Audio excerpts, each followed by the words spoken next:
We'll turn around and come back. Hold your plank and then clap. Squats. Yeah. I always feel like I can't get my body off the ground. So give me some tips on how I can be good on camera. Oh, you're perfect as you are. So I'm really excited today to have a special guest join me for this video blog, Miss Loren Capozzi, soon to be a Mrs.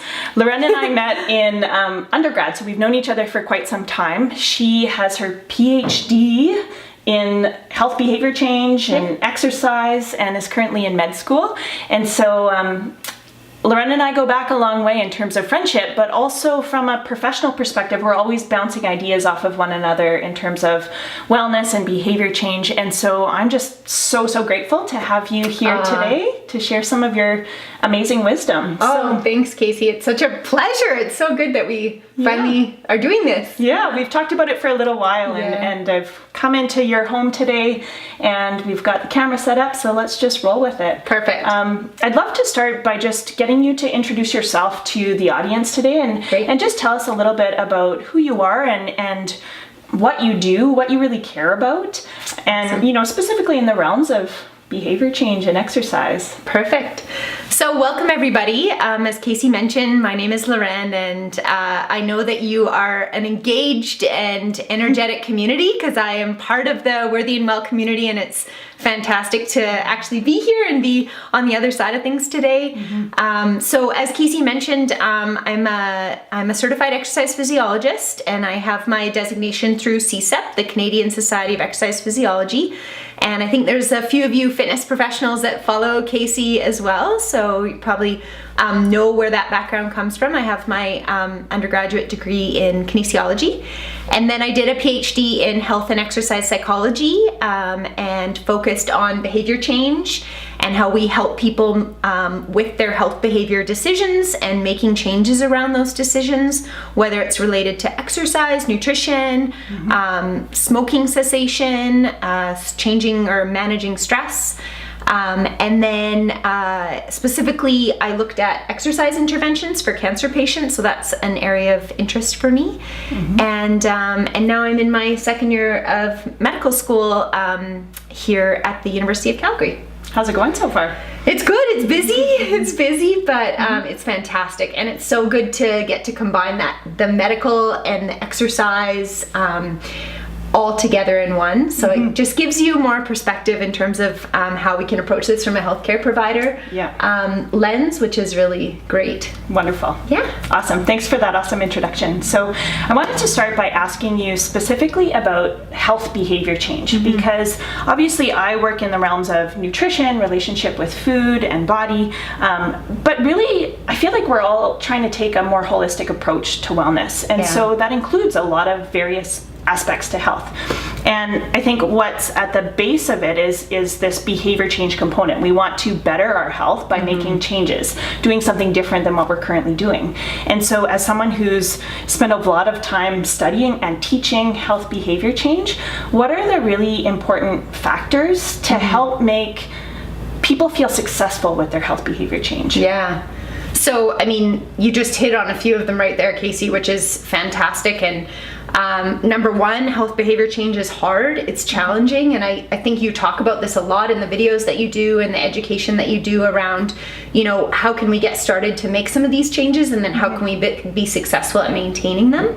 And often some of the things that we talk about with health behavior change are the adoption of new behaviors. So when you're starting something new, like you're starting an exercise program, the adherence to a new behavior, so adhering to an exercise program, and then maintaining a new behavior. So once you've adhered to something for about 6 months, you become, now in the maintenance phase. So we kind of talk about those different phases, and it's good, I think, when you're starting to make some changes, just to know where you're at and to know if this is something that's brand new for you, or if your goal is to kind of stick with a change you've already started to make, and know where you're starting from. So I would say that's probably the first tip with behavior change, is recognize and be really realistic about where you're starting from.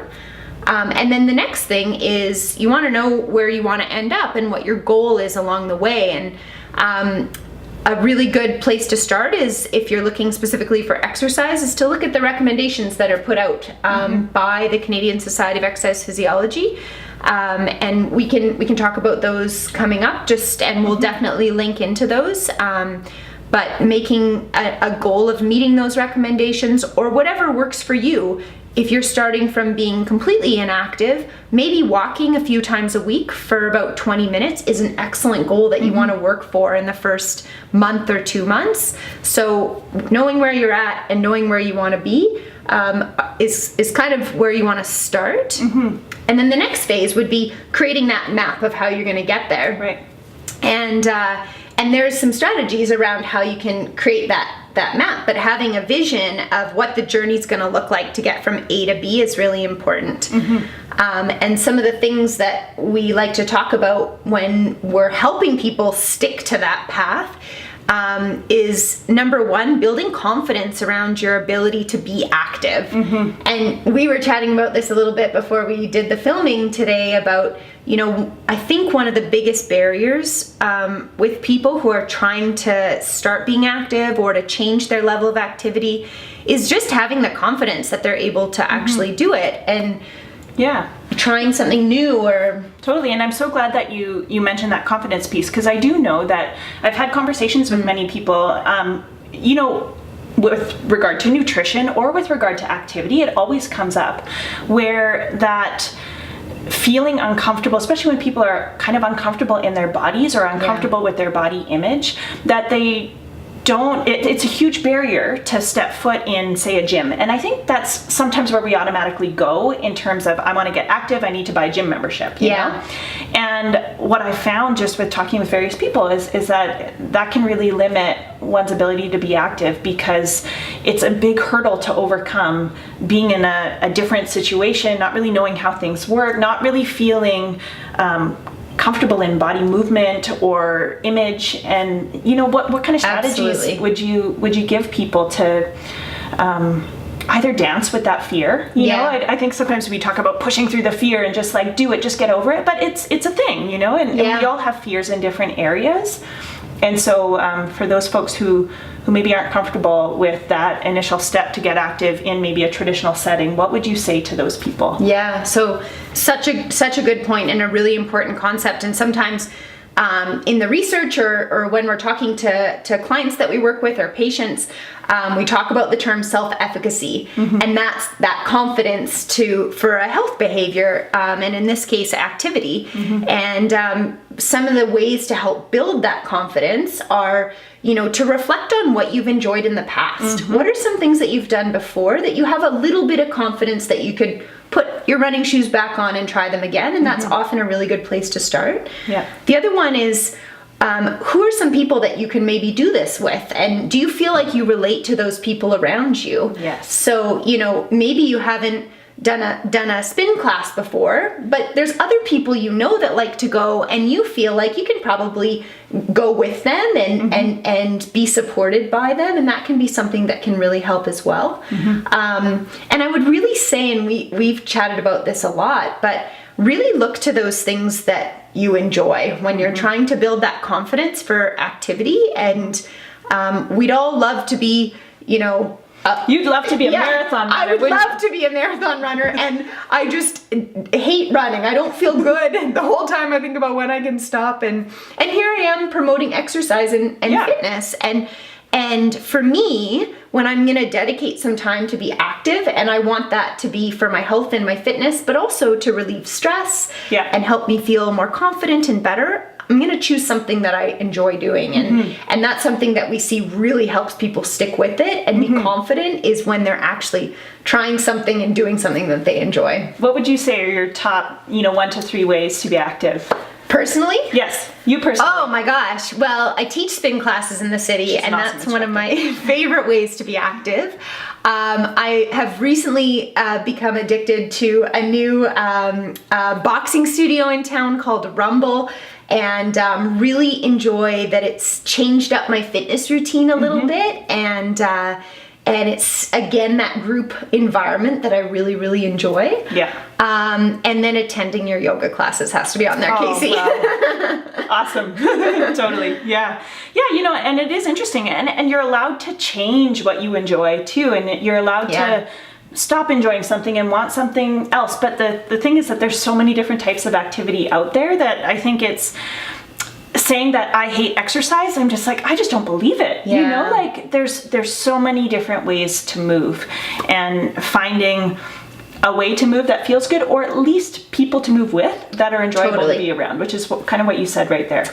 Absolutely. And I think when we talk about that journey from where you're at to where you want to go, some of the ways that you can stay on that path, one of the big things, and we really see the research supports this, is social support. Absolutely. So engaging other people in your community, whether it's a friend or family member to be a workout buddy, going to group fitness classes where you feel like you can be supported and challenged, those are ways that can kind of build in that accountability because you have people there who are supporting you. Yeah. So that's one of our number one strategies for helping you kind of stay on that path. What happens when you fall off the wagon? Yeah, So good question. All the time I hear those words like falling off the wagon with regard to eating well, exercising, managing stress, whatever it might be. What are your suggestions for moving forward from that feeling? Yeah. So you're driving on this journey and you are in your little exercise mobile and you've driven into the ditch. And what do, right? This is what Casey's talking about right here is, you've fallen off the wagon, you've driven into the ditch. So do you get out of the car and wipe your hands and say, okay, I'm done? Hang out and sit and meditate in the ditch? Never doing this again. And I would say that maybe a short prayer before you get back on the road. Absolutely. But you're not going to do that, right? You're going to reverse your car and get back on the road. And so it's the same idea with any type of behavior change is you've hit a barrier, and we all have huge barriers that can keep us from, eating healthy or exercising. But the idea is that you're going to reverse the car and get back on track. And I often tell people that you're one workout away, you're one, movement session away or stretch away from being right back on track. And even in weeks where you feel like, I haven't been able to keep up with my activity, trying to add a little bit of movement, maybe 10 minutes of movement in your day, keeps you on that path. So, and that builds into that confidence again that you can sustain that activity and maintain it. And one thing I think too, like I'm recalling a time when I first got my driver's license and I drove my parents' old 88 Chevy van into the ditch, icy roads, and I had to call my dad and I was so scared and whatever. And I got back on the road, and this is going somewhere. So the point that I'm trying to make is that the next time I'm going to drive a little bit slower. Yeah. I'm going to learn from that experience. I'm going to maybe take a different route. I might try something different. Absolutely. But it's not failure. Yeah. It's like when you think about health and wellness being a lifelong journey, yes, set a point B, set a goal, but it's something that you don't just stop doing ever, Totally. And so if it's a journey, then every little bump has some really significant purpose, and it's probably going to help you in some way, in a different way, when you get back on the road. Totally. Yeah. Totally. And Great. and I would say that there's a lot of bumps that can come up when it comes to activity, and whether it's not having enough time or, you're managing all your kids' schedules and driving them to hockey and all these things you have to do, or whether it's work is too busy or your stress level is too high. Stop at time. Let's dive into time. Okay. So I feel like this is one of the biggest barriers that people talk about is like, I don't have enough time. I don't have enough time. I don't have enough time. Sometimes I say you, me, and Oprah have the same amount of time in a day. So what do you do with this time piece as, kind of an excuse, right? Yeah. Maybe a reason. I don't know. I think there's ways around time. Like when you feel like you don't have time, what do you suggest to people? So I think the first thing is to really sit down and be honest about what your priorities are. And if your health is on that priority list, making time for exercise needs to fall alongside that. We know that exercise is one of the top 4 modifiable risk factors that can decrease your risks for cancers, heart disease, type 2 diabetes, obesity, helps you with your bone health, helps you with cognition and your brain function. Better sleep. Better sleep. There's so many benefits to being active.